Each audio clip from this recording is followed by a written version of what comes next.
ഇപ്പോൾ എല്ലാവർക്കും നമ്മുടെ പുതിയ വീഡിയോയിലേക്ക് സ്വാഗതം. ഇപ്രാവശ്യം നമ്മുടെ സ്പൈഡർ എറിയാൻ വേണ്ടി വന്നപ്പോഴത്തേക്കും വെള്ളമെല്ലാം മുൻകിടക്കുമല്ലേ, അപ്പോൾ സ്പൈഡർ ഒന്ന് എറിയാൻ വന്നപ്പോഴത്തേക്കും ഇവിടെ ഒരു അച്ഛൻ അവിടെ നിന്ന് വീശുവല എറിയുന്നതാണ്.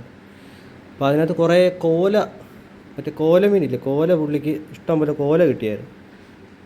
പുള്ളി അടുത്ത വീശാൻ വേണ്ടിയുള്ള തയ്യാറെടുപ്പ് ഇങ്ങനെ നിൽക്കുവാണ്. പുള്ളി നോക്കുന്നുണ്ട് മീനെ.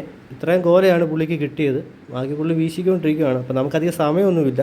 നമ്മളിവിടെ സ്പൈഡർ എറിയാൻ വന്ന കാരണം നമുക്കധികം നേരം ഇവിടെ നിൽക്കാൻ പറ്റത്തില്ല. അപ്പോൾ പുള്ളി കുറച്ച് നേരം ആ മീനെ വല വീശുന്നതൊന്ന് കാണാൻ വേണ്ടി നമ്മളിവിടെ നിൽക്കുമായിരുന്നു.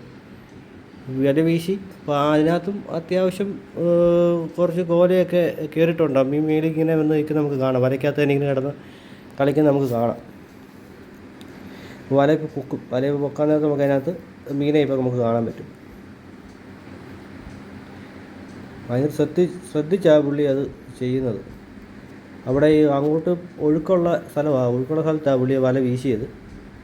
അതുകൊണ്ട് പുള്ളിക്ക് ആ വലയ്ക്കകത്ത് അത്യാവശ്യം നല്ല വലിപ്പമുള്ള കോലയൊക്കെ കിട്ടിയിട്ടുണ്ട്. അതിനെ എടുക്കാൻ പോവാണ്. നമ്മൾ ഇതേപോലത്തെ വീഡിയോകൾ ഇനിയും നമ്മുടെ ചാനലിൽ ഇടുന്നതായിരിക്കും. അപ്പോൾ നമ്മുടെ ചാനലിടുന്ന വീഡിയോസ് നിങ്ങൾക്ക് എല്ലാവർക്കും ഇഷ്ടമാകുന്നതാണെങ്കിൽ നമ്മുടെ ചാനലൊന്ന് ഫോളോ ചെയ്യാനും ഇടുന്ന വീഡിയോസുകൾ മറ്റുള്ളവർക്ക് എല്ലാവർക്കും ഷെയർ ചെയ്ത് കൊടുക്കാനും ചെയ്യുക. ഇതുപോലെ അടുത്ത വീഡിയോകൾ നമ്മൾ ഇടുന്നതായിരിക്കും. കൊട്ട നിറച്ച് അത്യാവശ്യം കോലയൊക്കെ പുള്ളിക്ക് കിട്ടി.